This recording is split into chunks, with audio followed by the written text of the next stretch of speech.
Hi, I'm Elizabeth Flux. I'm Ben McKenzie. Welcome to Pratchat, the monthly Terry Pratchett Book Club podcast. Each month, we discuss one of Terry Pratchett's books with a special guest. This month, we're not doing that.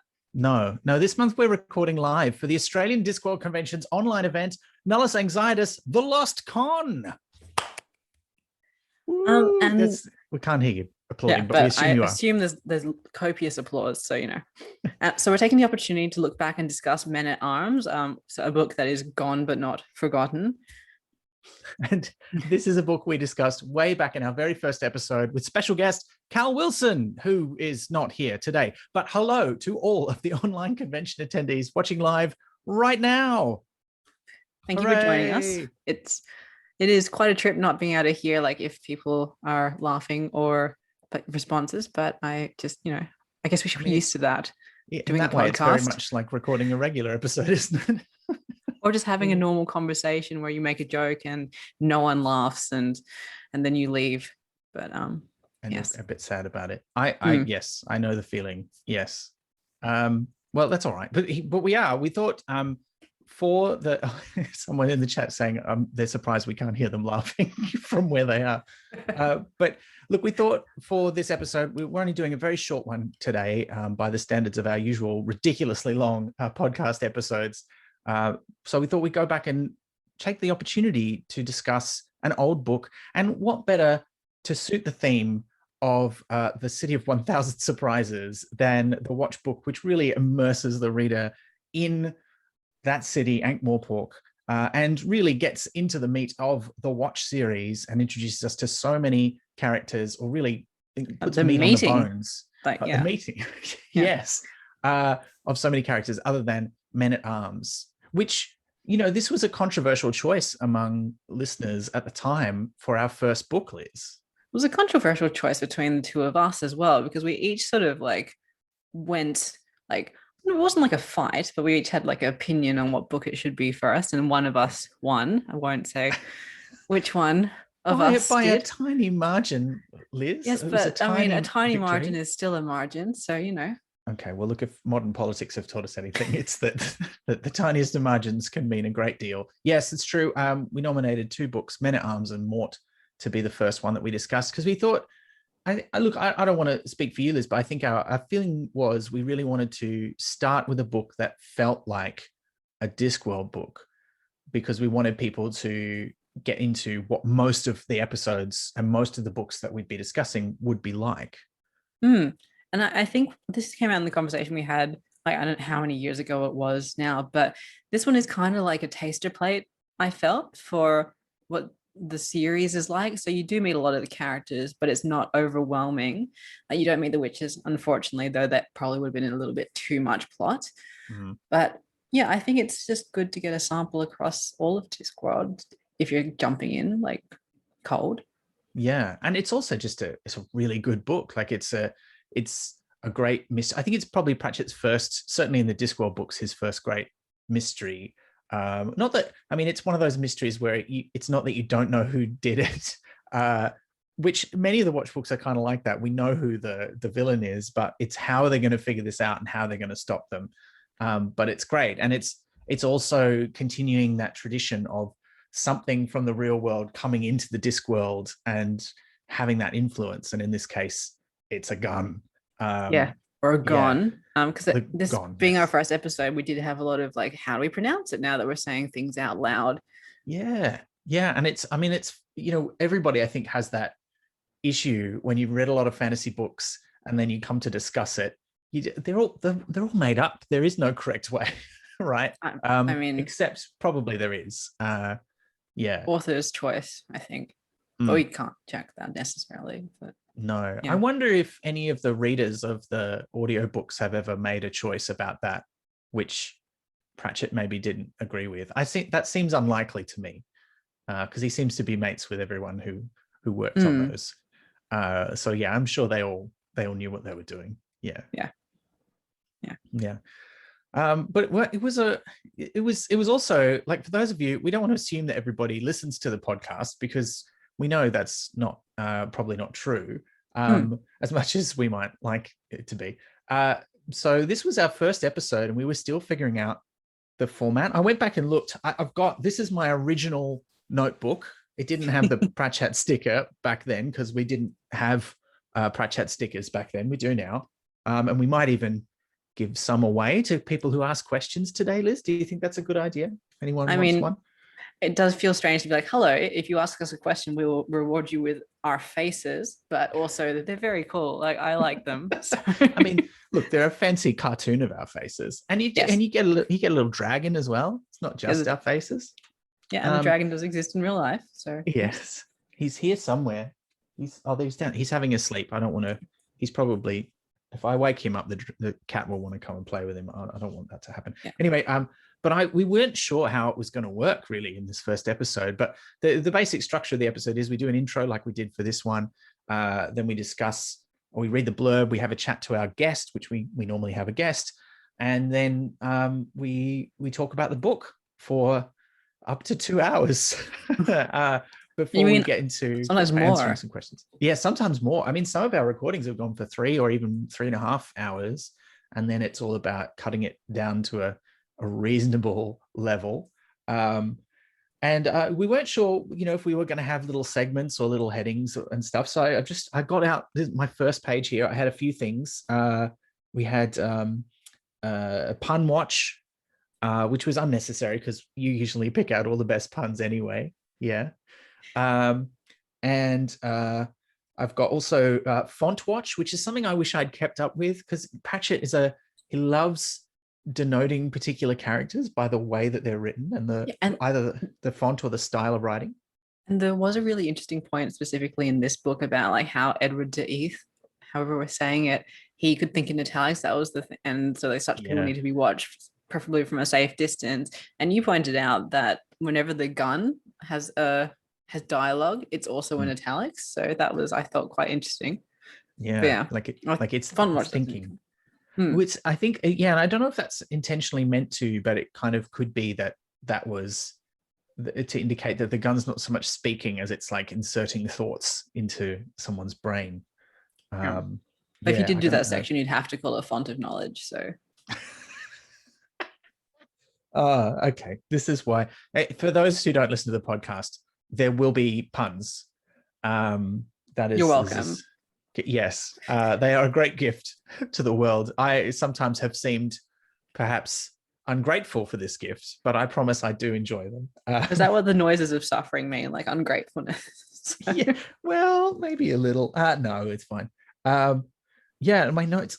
I used to write way too many. I write way too many notes. There's like 6 or 7 pages of notes here, and a lot of them are just like, talk about this line. What does this mean? I think we did talk about most of them, but then I tried to do a summary of each character, and this was so long ago now, Liz. This is November 2017. Feels like forever ago. See, your system is so much more like sophisticated than mine, though, which is actually to just get an A4 piece of paper, fold it up into quarters, and then I have sections from each of the notes, quotes, footnotes, and other.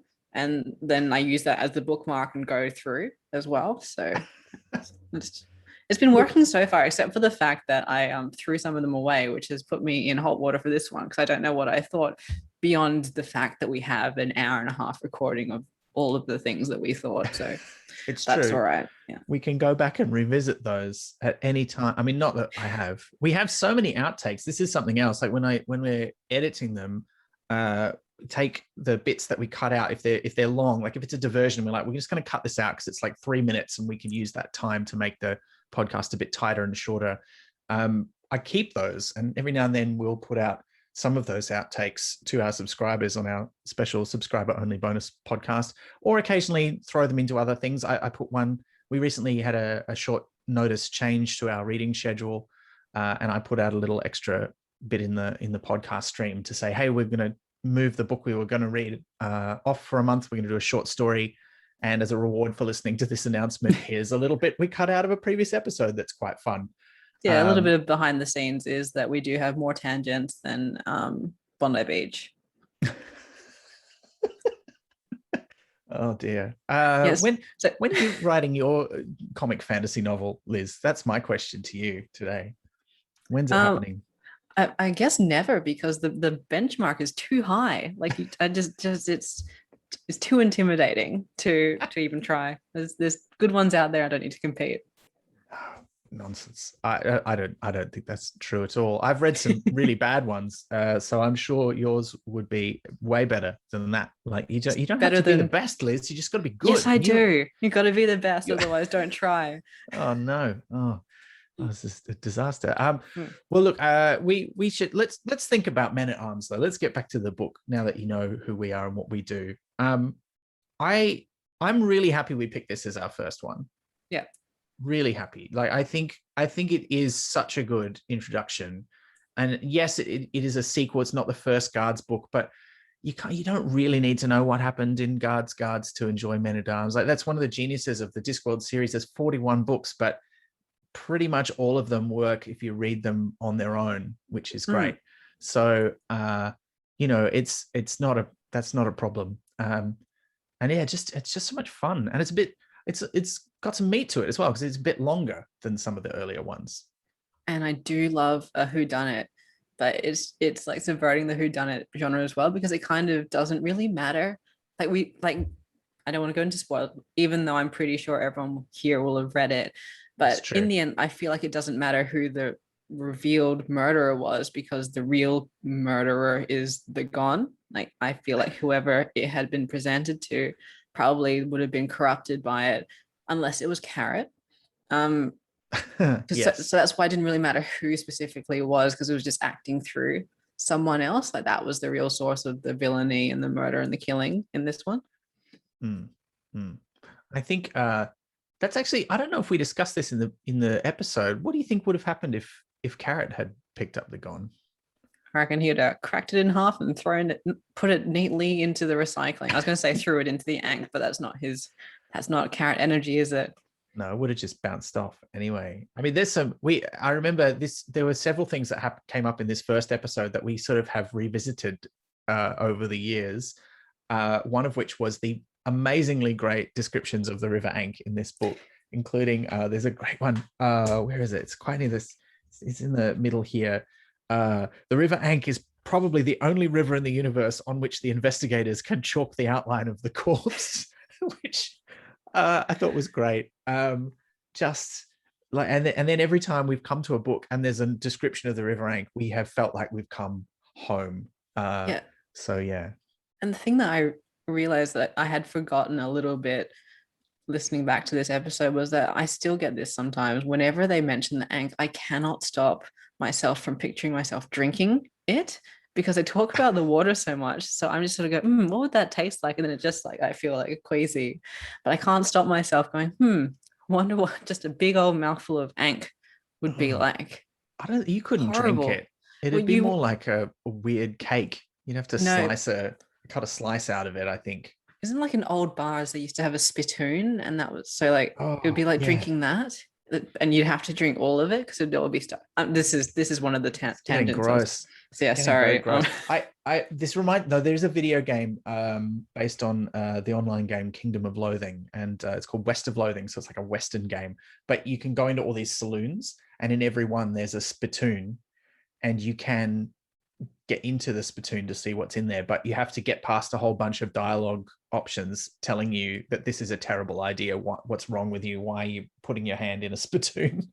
It's a fair question, I think. Yeah, very reasonable. I think, look, also someone just mentioned the Yarra in the chat, and that's exactly where we go, I think, when we think of the Ankh. Obviously not modeled on the Yarra, and the poor old Yarra, of course, used to be a beautiful, pristine piece of water until Europeans came and mucked it all up. But it was a big side of industry, wasn't it? They did a lot of like tanning and stuff. Yeah. And the main city was always kind of next door to it. So certainly the bit that we're all familiar with from the CBD of what is now Melbourne, or as we could call it, Naarm, is not that. It's not pristine and delightful. So yes, it's all gotten gross, but it's it's clearly based on, at least partly on, the Thames, obviously.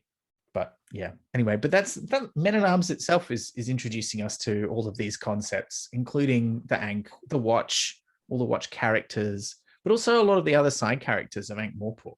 Mm. You know? Like we even get a bit of Dibbler in there, not as much as I'd like, but probably more than we need. Yeah. Well, because a lot of those characters that we think of ubiquitous, who are always in any book that's set in Ankh-Morpork, a lot of them don't even appear until Guards, even though there are several books that have parts in Ankh-Morpork before that. But Guards, kind of the first one that's really all set in the city. And then that's where we meet Dibbler for the first time, it's where we meet Detritus for the first time, or Detritus. I mean, again, I'm going to say detritus because it's like, the stuff over a forest floor. It makes sense to me that that would be a good troll name. Well, yeah, I agree, but that's how I pronounce that word. I say detritus, but True, and itis does mean inflammation. Like anything that has itis at the end of it that's medical means like dermatitis is inflammation of the dermis. So that's what would detritus be? Inflammation of the detra. Detra. Your detra. Everyone's detra. Yes. So there's people are giving us feedback on our pronunciations chat, now. This is a disaster. Why did we ever agree to do this live? No, it's a great idea. So I think whenever someone says I was going to go on about itis, but I feel like we're not here to talk about inflammation. So let's move on. We are anyway. But I feel like we should talk about the Watch though, because this is the book where the Watch becomes the Watch that we're familiar with, not just because of the way that they're written and their characterizations, which are much more what we're used to than, say, Guards, where Vimes in particular is quite different in Guards, but also where we get a couple of members joining who are so important. This is when Detritus, I have to say it that way now, apparently, because it's Latin, but Detritus and Angua and also Cuddy join. Don't talk to me about Cuddy, because we have to talk about Cuddy. I didn't think so much because I didn't think he'd be introduced and die in the same book. And I remember the first time rereading this, I had conflated him and Cheery as being the same character because it had been so long since I'd read it when we first went back to this, and I was like, oh yeah. And then when he died, I was just like, excuse me. Yeah. And I was waiting for it to be undone, for it to be a mistake, and then it was just very upsetting. So yeah. I always I mean, I love Cuddy. It's weird that for a very traditional dwarf, he really makes, I think I said this back in Pratchat number 1, but that he makes such an impression in such a reasonably short period of time. But also it's just the friendship that he has with Detritus or Detritus, I'm never going to get it right, is so delightful and wonderful. I always hoped that he would get mentioned in later books, at least in passing. And I think there's like one sort of oblique sideways mention where Detritus is wearing the helmet, the cooling helmet. And I think he vaguely says something like, this was made by a friend of mine. And I was like, oh, but I think maybe also I'm imagining that it went that far. I don't think it was ever. So there's some downsides to making every book really approachable to a new reader, because you don't get those sort of nice revisits. You don't get those sort of like direct callbacks to characters who aren't there. But there are some nice callbacks within the book itself, I guess, because it is quite like a lengthy story, and there's also like the mention of Sword in the Stone, and then like it just kind of comes around. But I do like coming back to it is like meeting friends again. But I agree with you in that it's I agree with you in that it's So there's that. The kind of scintillating commentary that would normally get cut out. No, I'm kidding. I'm kidding. There's some oddities in the book, but we were talking about the Watch though. They really make themselves felt as a presence. Like we know who they are now from this book. But I think there's still things that, in retrospect, like we talked about this at the time, but I think looking back on it now, I don't know if we feel differently. I keep saying 3.5 years down the line. Do we feel differently about, for example, the romance between Angua and Carrot, which at the time we did not find very convincing? I don't think. I haven't changed my mind on that. Like, as in having read more books, I think they develop more of a rapport, but that's like the start of their relationship still feels very forced to me. Like I Mm, don't see what she would see in him as a romantic partner necessarily. Like I can see like everyone loves Carrot. He's got something that draws you to him and he seems like a genuinely nice person. But Angua, the way she's characterized, it doesn't seem to me that she'd be drawn to someone like that in that way. mm, So, but they are also, I feel, quite like she's characterized quite inconsistently throughout. Like her yeah. motives sort of change a bit. There's like a section where she's quite dismissive when she thinks that Vimes has been visiting sex workers. She makes a comment about, oh, if she was only $2, like that wouldn't really be very Mm, good, which doesn't seem to fit with other things she said previously. So I do think that her characterization is a bit shaky in that book, and that follows through into how she and Carrot come together at the beginning. But that doesn't mean that later on they don't seem like a good fit. mm. Yeah, no, I agree with that. And I think it's a kind of a turning point in the series of Pratchett sort of writing more deeper and more interesting women. Mm, Where I mean, when we've read a lot of the earlier books, we've noted that they have a few interesting points, but they're often a bit one note, or they're very much there to support the male characters. But then they become deeper and more interesting, and it's not until you get, I think his best female characters are the witches, and he has introduced them by this stage, and Tiffany as well. Now that we've started reading those books, she's so great. I love her so much. But yeah, there's just there's some stuff going on. I think with Angua where he's really trying to figure her out and decide how he wants to write her and what she should be like. I hate saying this because I don't feel like everyone has to be partnered off in every book ever, but I found myself when I revisited this one shipping her and Gaspo a little bit Oh because no. like they had like because they kind of had their buddy cop thing in this, but they also had quite good banter and like something I thought last time around, which I think I've come even more around to, is it seems like there's like Gasboat is one half of her and Carrot is suiting sort of another half of her, but it does seem like her I don't know, her relationship and conversation with Gaspo is more natural. And I would have liked to see like that friendship in other books more. Well, I guess he's like, he knows the truth about her. She's not hiding anything from him, which makes it a Mm. bit easier for her to be herself. Whereas even with Carrot, when they're getting along really well, she is for most of this book keeping it a secret that she's a werewolf. So there's that wall between them there, which makes things difficult. Yeah. But like what do Carrot and Angua talk about? Like now they're in like after this book, when they're in a relationship and when they're having quiet moments. Cause I'm just like, how do they pass time? Because it seems he's very earnest and she sometimes makes jokes and Mm. they don't seem to like what is there that It's a good would question. I yeah. mean, Carrot is so, he's such a, the way that he's written is basically you get the impression that whoever he's talking to them about whatever it seems they're interested in. Like he just takes an interest in what they're interested in. And so it's hard to know.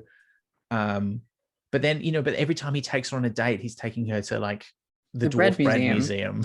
Museum, Or like which here's is an interesting great. cobblestone, which I would be interested in, but Yeah, me too. I would love to go to the actual Dwarf Bread Museum.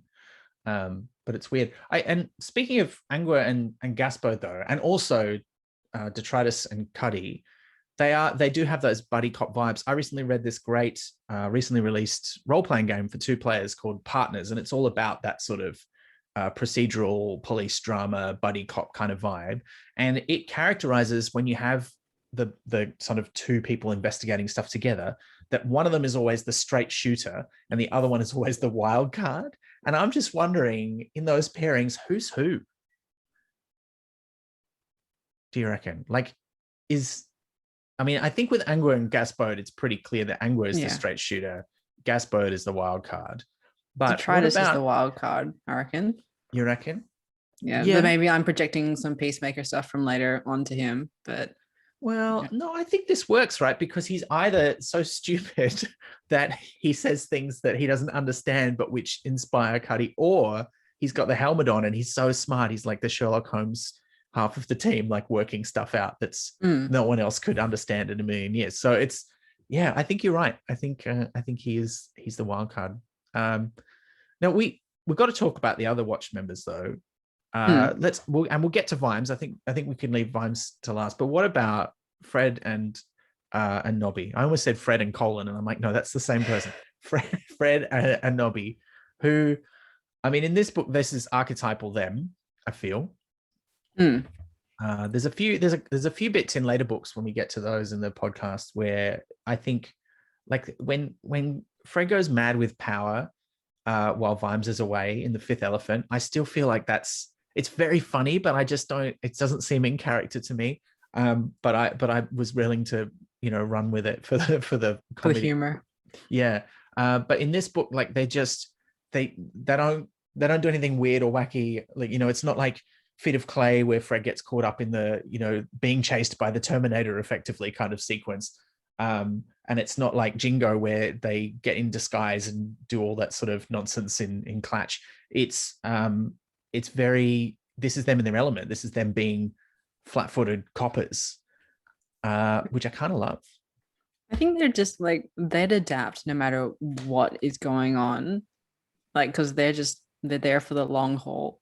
And like, I reckon they'd happily have just done the three of them basically be in the watch forever. But when it changes, they're also happy with that. And what I really like about them both as a team is that they're both very much on the same page about sort of doing the bare minimum, but having a little bit of integrity.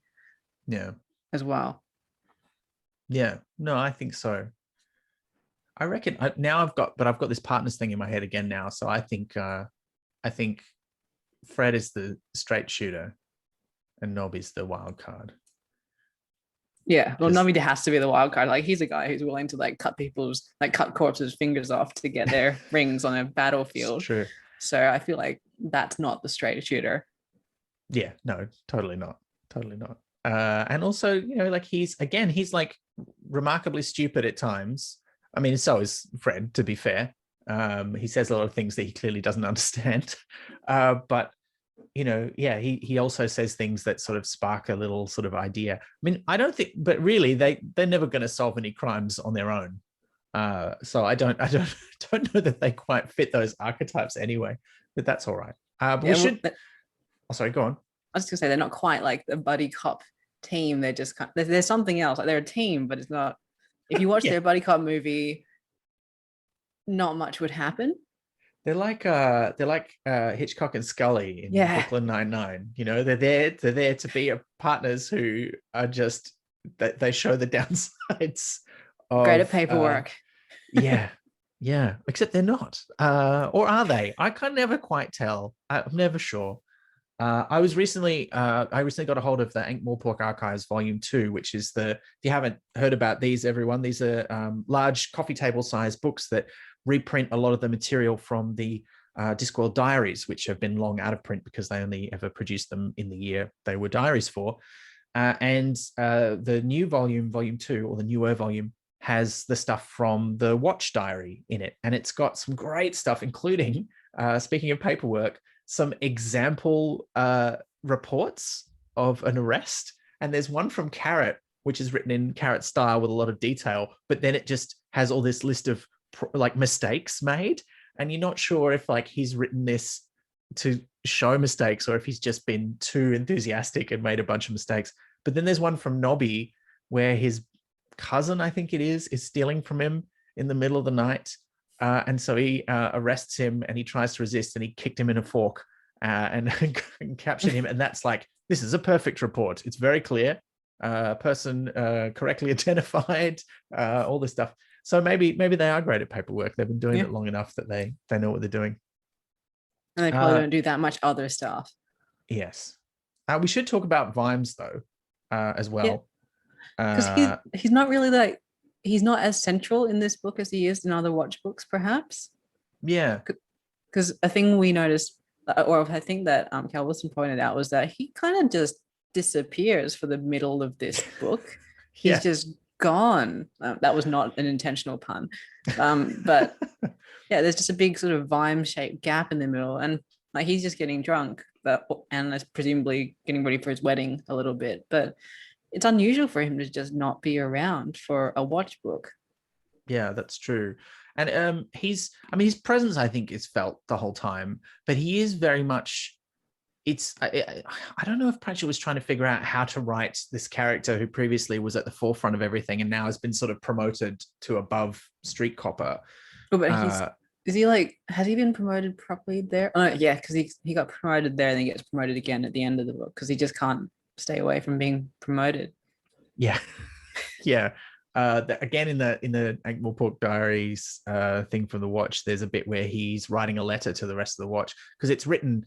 I think it was written like just after Jingo, so it's in the midpoint of the Watch series. But he says like, I keep getting promoted, but I like to think that these promotions are a recognition of the services of the Watch as a whole. And he's like, of course you would say that. But yeah, it's a bit weird because he still like sets everything in motion. Like he tells everyone else, Vetinari tells him not to investigate what's going on with the Assassin's Guild and this theft.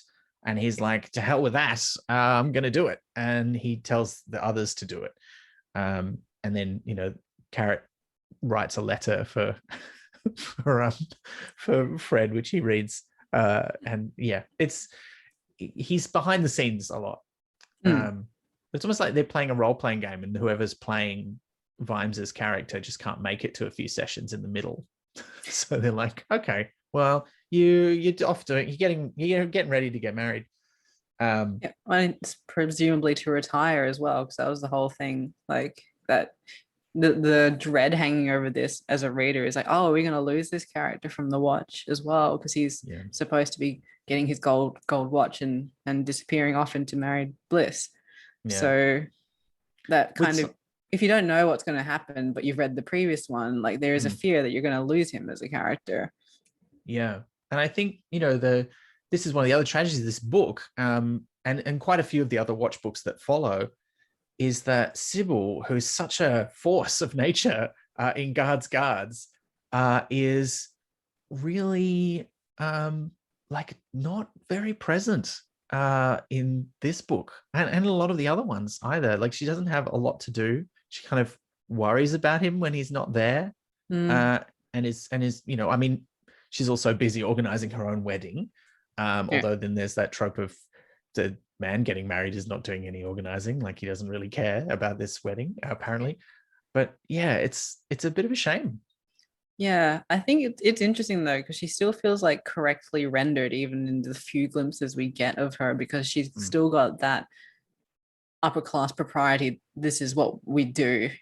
This is my responsibility kind of thing, which is why she like wants to take a bit of his name, wants to sign over her stuff. Like it makes sense of she hasn't been able to let go of like the traditions of her class, but also she is someone who raises swamp dragons that regularly explode and things. So it still feels within her character that she would be doing all that stuff and being like, no, don't get involved, Sam. Like you stay up. Like I don't want your opinion on the flowers or tableware.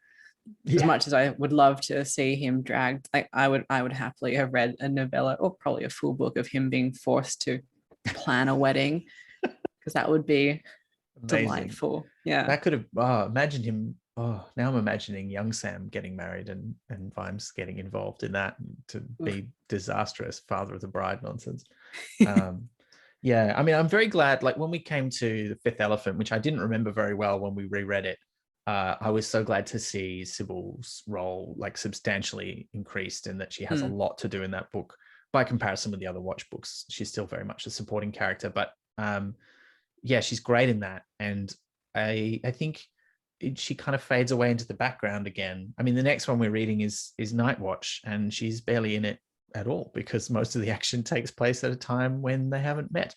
So it's, I go back and forth, but I do enjoy her as a character very much.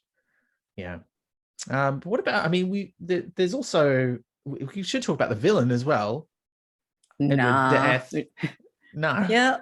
Is he interesting? I mean, we've read so many of the villains now. How does he stack up against people like, Mr. Teotimi or, all the others? I think he's okay, but I mean, he has his villainy. Sorry, here's the resident Asimov coming to. Hello. Whoops, I'm sorry, buddy. He fell over. But you should probably go on the floor now. Oh no, you're going on the couch. Sorry. Because his tail is he's just got a Yeah, my cat is he's gone somewhere to be chill, which is not his usual modus operandi when there's a Zoom meeting going on. But usually one thing he sometimes does is he'll stand just sort of there, and this eldritch tentacle of black will just sort of flick around in the. It's very disconcerting. Anyway, yeah. What were we saying? We're talking about. Is he interesting? And yeah, I think Edward Death. I think he is interesting because he just wants to bring kings back, and he's got like quite a clear motivation, but he does have to split his villainy with the Gon. So it's like, is he the bad guy, or is he just a conduit through which this is brought back into society when they thought they'd gotten rid of it? Yeah. And I have to confess, I forget like a lot about him as a character. I can't, like, without going back to the book, he's just a blank space to me. Whereas a lot of the villains in subsequent books, I think, stand out more as individuals. But there is the line that we've talked about thinking in italics. But yeah, there was some. I mean, look, there's some great stuff in there. When we read Guards, we saw in the sort of the brothers of the Ebon Knight or whatever they're called, the cult, that they were very much like the sort of, people who are swayed by far right kind of demagogues who convince them that everybody else is at fault for the bad things about their life. You're the victims here. And, we saw that allegory there. I think that creeps in here, like looking at this again now. There's stuff in there about people really wanting to go back to the past. I think the line is like going back to the past as a more defensible position, like wanting things to go back in time because it feels more like you can just be, on top and no one questions it anymore. And we liked that. And I think that seems very relevant now more than it did when we read it then, in many ways, with the way that people backlash against the progression of our society, in ethical and political terms, that some people just and it is challenging. Like, we do have to rethink a lot of our worldviews to make things better and fairer, but the solution is not to stick our heads in the sand and wish it was 50, 70 years ago, but that's what he's doing. And it's also interesting because a big point that came up last time we discussed this, and that I think is still relevant, is Veterinary, I would argue, is a very good ruler. He does a good job, and he's working in the interests of the people rather than in the interests of power. And Carrot would probably also be a very good king. Like, if it came to it, he would probably do a good job. But if you just have two good individuals who are good in the job at the time, it's the succession plan that's a problem. And in a monarchy, it's more difficult because it's just whoever's related the most to the person who's most recently died. And so you have even less control over who's going to come into the job. But what is the succession plan for Veterinary? Like, he's surely someone who has thought about it, but it's tricky because the plan to bring in a king just as a plan is bad. To bring in Carrot as a king, I guess, is probably quite good. Hello again, buddy. But not intentionally. But not instead of Veterinary, because Veterinary is doing fine, and his motivation isn't like, oh, we need better leadership. It's to go back to tradition, like traditional values, rather than wanting improvement for society. But maybe that's what he thinks is what society needs. So it's complicated. Yeah. It's interesting too that this is, like a lot of the watch books, particularly, well, there's three in particular. There's this one, there's Guards, and there's well, it's not a watch book, but the truth is also like this. And I think there's one more, but they're all about deposing Veterinary and replacing him with someone that, the guild leaders and the lords of the city can either use as a puppet or who they think will be sympathetic to what they want. And that it's a repeated theme that people don't like the way Veterinary runs the place, but he's still a dictator. As much as we love him, and he's very efficient and he gets things done and he seems to be quite fair, he's also ruthless. He'll put people to death. Just like a king would, though. Yes, that's true. That's true. And in our later discussions, I can't remember what we said in this first episode, but we had you have floated the idea several times that you think maybe Veterinary is grooming Moist von Lipwig to take over. Yeah, that's something I came up with subsequently. And there's also I can't stop looking at the chat, and there's a good theory coming up in that, which we also talked about in the first episode, which is like zombie veterinary just ruling forever. Because I think I would love that. But yeah. Well, I think this has been great to revisit the themes of this book and think about it again in the sort of light of the 2 and a bit years more podcasting and rereading that we've done in between. 3 and a bit years. I don't know how long we've been doing this. A long time. Let's just not keep track. It's just been a while. We'll be going forever at this stage, I think, which is fine because we're not just dropping in the short stories now. We are also intending to start covering the various adaptations because we've had many people ask us if we will. And it's just not going to be possible to do those as bonus episodes probably. So they'll start dropping in the main feed, I think, soon, or next year at least. So it's a long drive, but yeah, let's get to some questions. We've had some great questions in the chat, and Danny, thank you so much, has been doing a great job collecting those and collating them for us. But also, if you are asking questions, if you've got any more, there's probably time to try and quickly answer a few more than we've already got. And do feel that you don't have to just ask us about Men at Arms. You can ask us about the podcast, the experience of making it, either, as a technical thing, like what's it like making a podcast, but also what's it been like rereading all these Pratchat books and trying to answer people's questions about them, like whatever you want to ask, we're happy to try and answer. But why don't we get into some, Liz?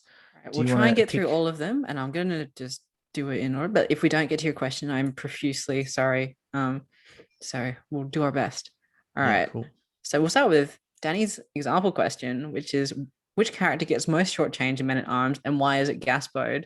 First of all, yes, completely agree with that. I don't think he gets shortchanged. People are always kicking him. Oh, well, he uses his like human voice to be able to tell people stop kicking that dog, and maybe also doing this thing. So like people literally treat him like garbage. I mean, I don't know if you kick garbage, but yeah.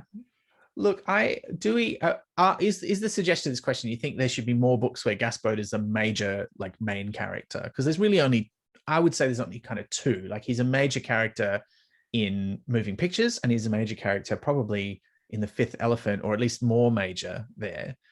And he shows up in a lot of the other Watch books, and in The Truth, I love him in The Truth. He's so good. I think that's probably my favorite Gaspode appearance. But you think yes? I think it's all right. I think it's fine for him to be a great supporting character, Yeah, I think he does well here. He also serves to characterize Angua quite well. Mm-hmm. But yeah, I know that they get him a nice home and everything, and he doesn't like that either. So it's not for lack of trying to make things better for him. But yes, I just want things to work out well for him. I just wish him all the best. That's very reasonable. What's next? We've got a comment from Carl, which is very valid, which is that it doesn't rhyme. It needs to be notes, quotes, footnotes, and goats. So I will work on finding something for my 4th panel that will rhyme. Jotes. It's like jokes, but you misspell it as a joke. No, that doesn't work. Totes. Just my favorite quotes written on illustrations of tote bags. But, yes. So the next one's from Amy. So this one's one from me. What's your favorite Discworld pun or play on words?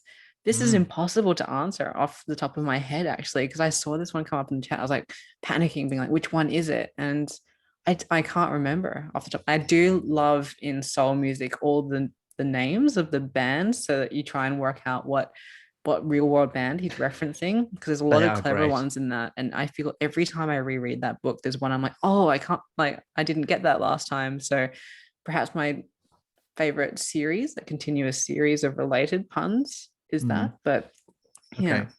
I think, look, I said this in a recent episode because I think it is possibly one of my favorite ones, but in The Light Fantastic, there's a line about I can't remember if it's about wizards or books now, but he talks about you can't keep too many of them together because you might get a critical black mass.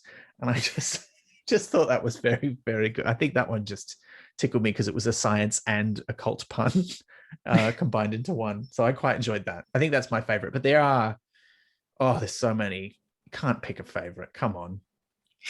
Yeah, it's like picking. Oh, yeah.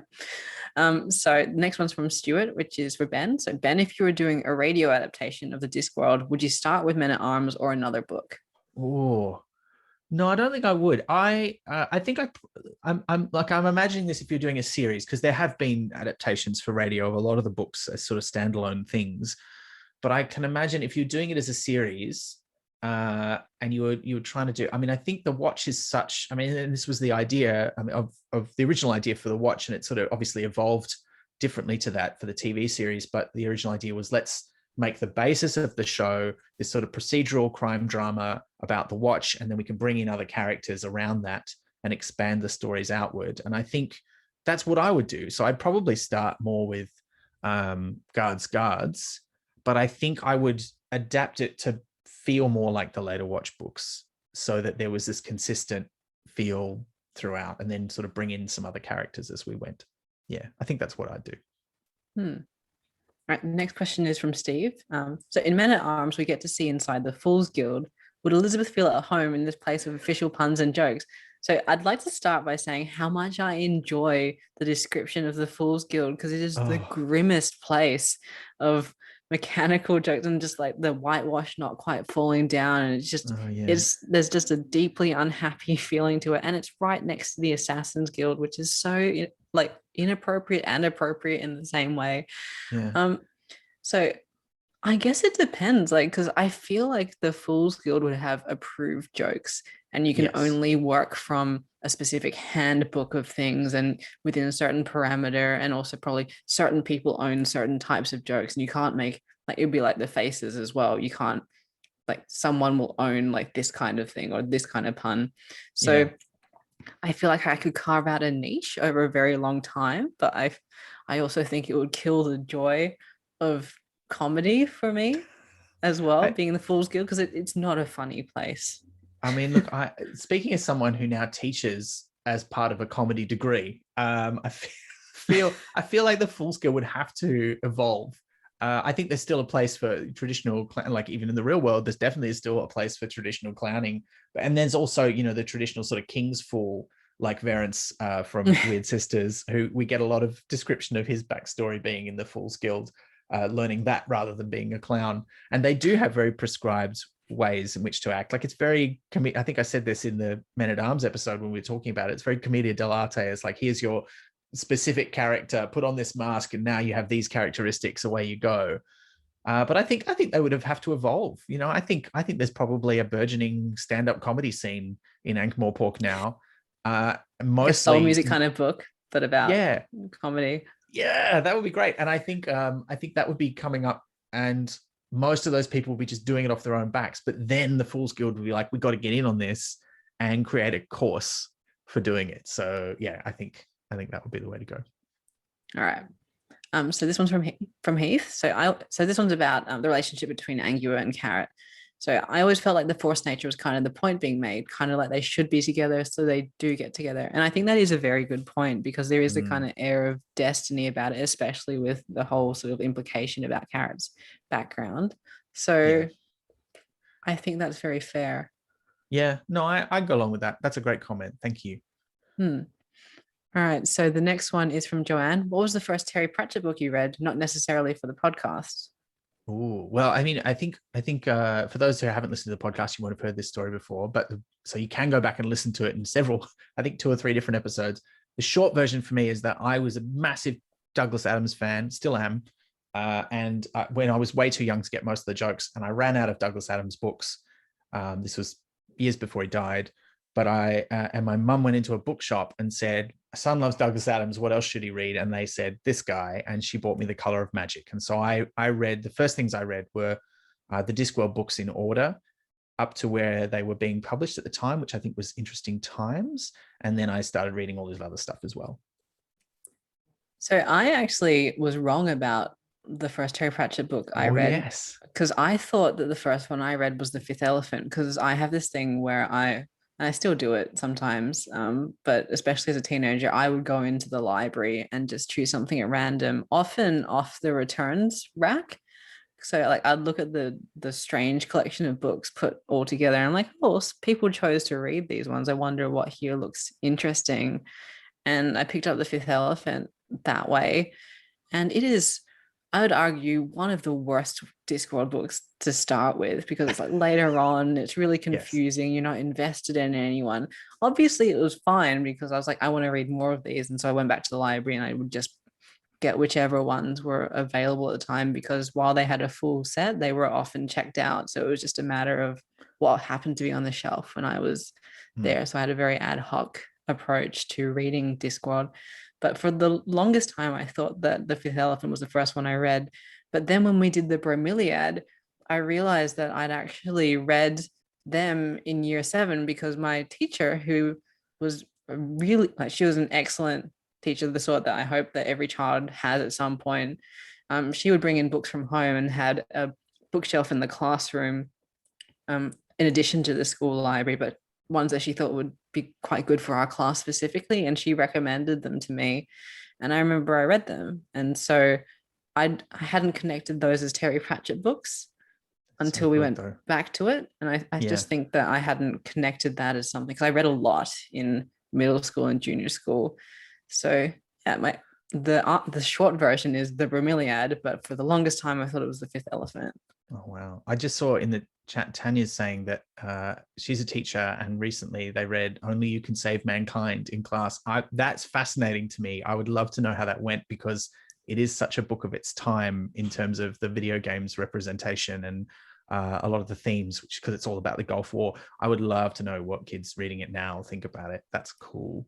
And I absolutely wish that I had found the Johnny books when I was the like younger, because I think like especially like the one about the graveyard, it feels like it was written specifically for me. Like it's just all of my interests crammed into a book, and I'm just like, how did I like not find this earlier? So yeah. Well, like I said at the time when we were reading them, while I didn't come to them until a few years later, I was Johnny's age at the time those books are set, or slightly pretty close. Like I think there was a year or so older or younger, but so they felt very, very familiar to me. It was great. So next question is from Tanya. So guns don't kill people, people kill people, therefore death is the villain. Discuss. So that's it's a tricky one in this book, because like because the gun is speaking to him in his head. But I think, there is some ambiguity there where it's not clear if the gun really, I mean, because you could read the book in the most obvious way, which is the gun has this supernatural power to influence people. But you can also read it as an allegory that people are just overtaken by the power of being so easily able to kill someone else at a distance, or, without any particular physical effort.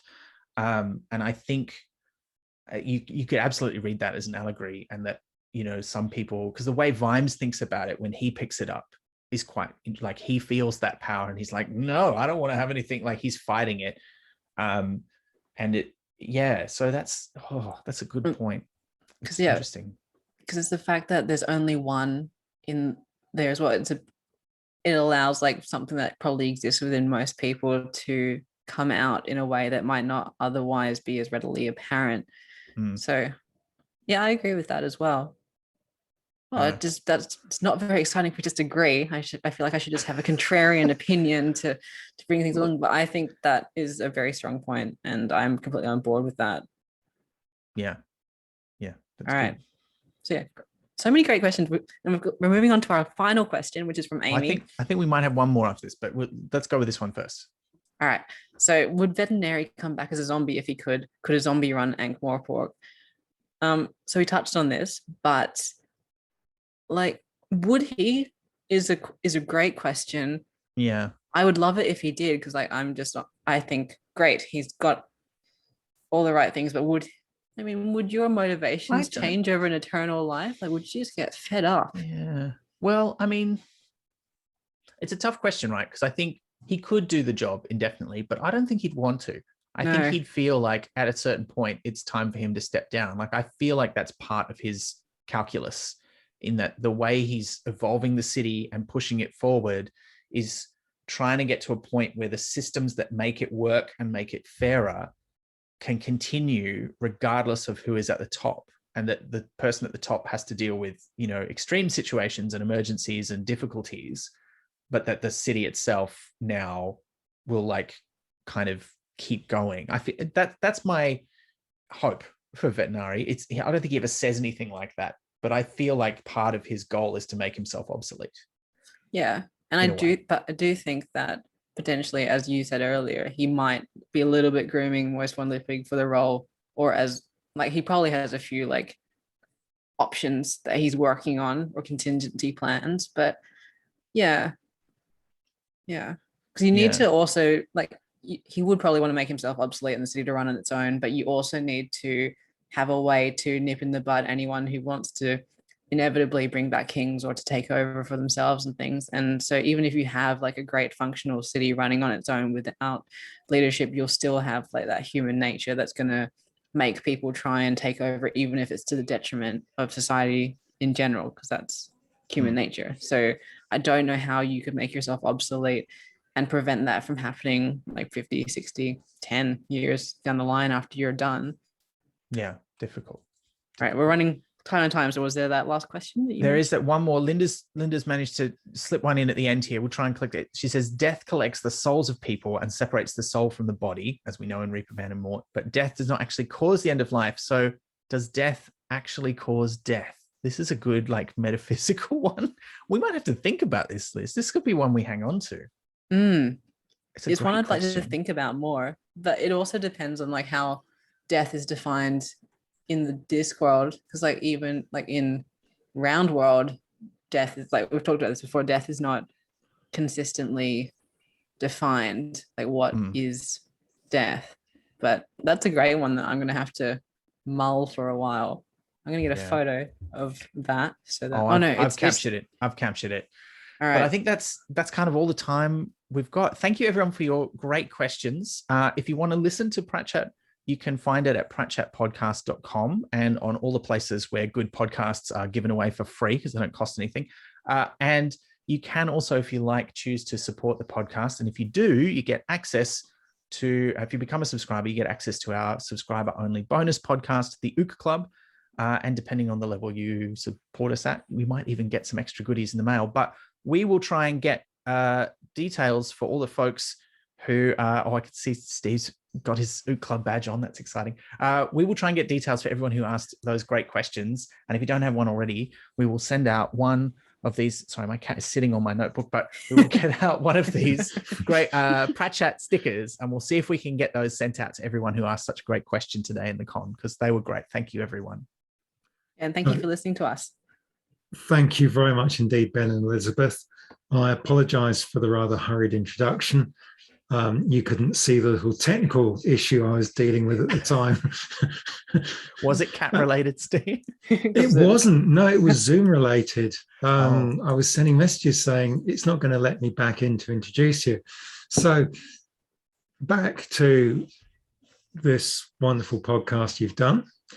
For the penultimate question, I really agree with Ben. I think Vetinari does have a plan, an exit plan, and he'll just leave things where people have the opportunity to live happily ever after if they do the right thing.